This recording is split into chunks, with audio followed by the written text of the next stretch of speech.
Shalom. Kita melanjutkan Efesus yang masih terkena pintu tirai. Efesus pasal 6 ayat 11 sampai 17. Kelengkapan senjata perang. Kelengkapan senjata perang.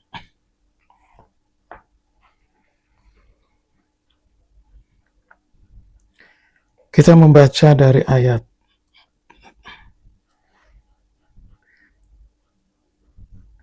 13. Sebab itu ambillah seluruh perlengkapan senjata Allah, supaya kamu dapat mengadakan perlawanan pada hari yang jahat itu, dan tetap berdiri sesudah kamu menyelesaikan segala sesuatu. Jadi, berdirilah tegap. Ini yang pertama. Berikat pinggangkan kebenaran.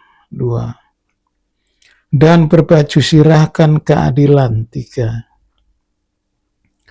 Kakimu berkasutkan kerelaan untuk memberitakan Injil damai sejahtera. 4. Dalam segala keadaan, pergunakanlah perisai iman, sebab dengan perisai itu kamu akan dapat memadamkan semua panah api dari si jahat. 5. Yang keenam, dan terimalah ketopong keselamatan. 7. Dan pedang roh, yaitu firman Allah.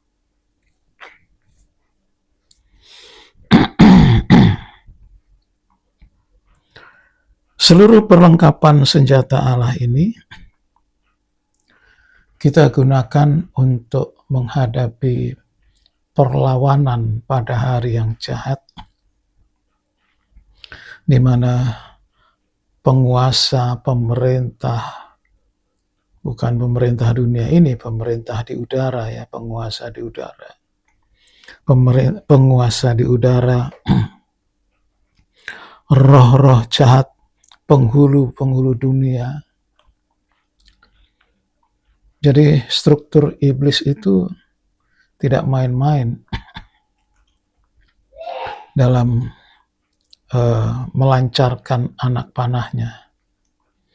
Jadi iblis sendiri itu mempunyai bawahan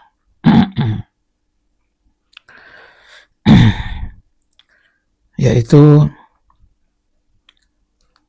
pemerintah dunia ini atau penguasa di udara, pemerintah kalau itu di darat ya, di laut juga penguasa, penghulu setan ini menyebar di seluruh dunia.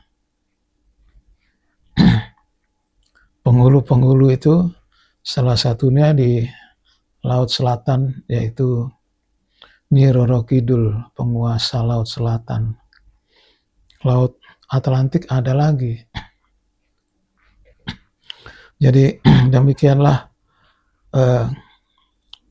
pemerintahan kuasa kegelapan ini menyebar secara rata dalam terstruktur. Apalagi zaman akhir ini dia menggunakan ilmu pengetahuan, teknologi yang tinggi. Bahkan kita sudah, kalau hamba Tuhan seperti saya ini sudah kehilangan berapa langkah dalam soal teknologi. Dari medsos, dari internet itu belum ilmu yang lain, ilmu kedokteran, ilmu angkatan perang itu sudah semakin tinggi. Kalau saya melihat angkatan perang Amerika itu tentaranya itu sudah, waduh, ternyata canggih, pakai laser itu sekian berapa ratus meter itu. Gunung saja bisa hancur itu, kapal bisa hancur. Nah, dalam menghadapi semuanya itu, kita cukup menggunakan kelengkapan senjata perang dari Tuhan. Tidak perlu pakai radar kah apa, supaya anak panah iblis itu bisa kita redam.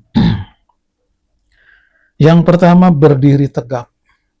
Jadi memakai senjata perang, kalau nggak berdiri, nanti baju sirahnya bagaimana? Jadi ukurannya harus berdiri. Berdiri yang tegap. Ya, pasukan yang siap.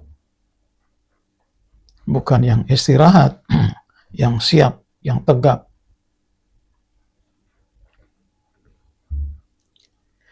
Satu Korintus 15 ayat 58.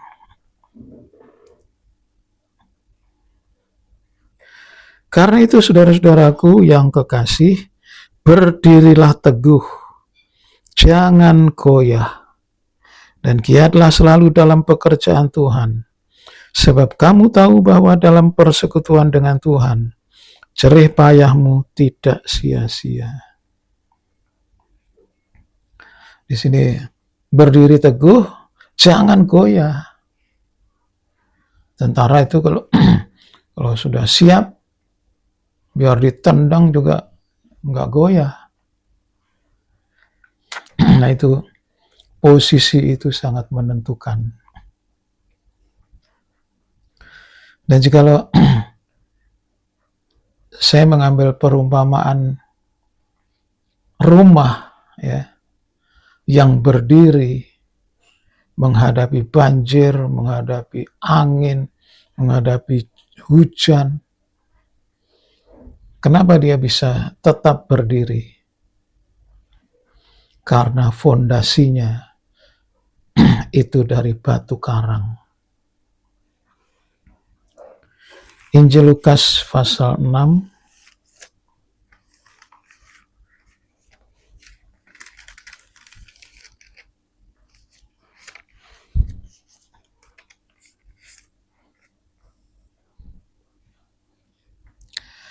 ayat 44, langsung saja ayat 47 sampai 48. Setiap orang yang datang kepadaku dan mendengarkan perkataanku serta melakukannya, aku akan menyatakan kepadamu dengan siapa ia dapat disamakan. Ia sama dengan seorang yang mendirikan rumah. Orang itu menggali lubang, menggali dalam-dalam, dan meletakkan dasarnya di atas batu. Ketika datang air bah dan banjir melanda, rumah itu tidak dapat digoyahkan karena rumah itu kokoh dibangun. Jadi berdiri tegap itu sebuah sikap, ya, menghargai korban Kristus. Karena batu karang itu adalah korban Kristus. Lalu berikat pinggangkan kebenaran. Injil Lukas pasal 12 ayat 35 sampai 38. Hendaklah pinggangmu tetap berikat dan pelitamu tetap menyala. Dan hendaklah kamu sama seperti orang-orang yang menanti-nantikan tuannya yang pulang dari perkawinan, supaya jika ia datang dan mengetuk pintu, segera dibuka pintu baginya. Berbahagialah hamba-hamba yang didapati tuannya berjaga-jaga ketika ia datang. Aku berkata kepadamu, sesungguhnya ia akan mengikat pinggangnya dan mempersilahkan mereka duduk makan, dan ia akan datang melayani mereka. Dan apabila ia datang pada tengah malam atau pada dini hari dan mendapati mereka berlaku demikian, maka berbahagialah mereka. Bukan hanya berbahagia, tetapi tuannya itu akan mengangkat dia menjadi pengawas segala miliknya. Aku berkata kepadamu, sesungguhnya tuannya itu akan mengangkat dia menjadi pengawas segala miliknya. Jadi siap berjaga dan siap melayani. Ikat pinggang itu, kalau seorang imam menggunakan ikat pinggang, maka itu siap melayani. Jadi dengan pelayanan itulah maka Tuhan menilai hambaku ini pantas aku angkat menjadi pengawas segala milikku. Jadi menjadi supervisor itu.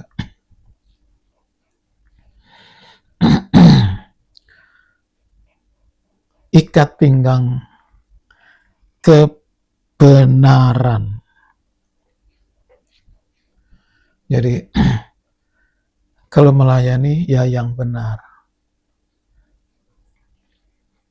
Kalau melayani tidak benar, nanti tidak dipercaya oleh Tuhan. Biar sedikit tidak mengapa, tetapi yang benar. Dan kebenaran itu bisa kita cari di dalam firman Allah. Di dalam tabernakel itu, segala kebenaran itu terungkap.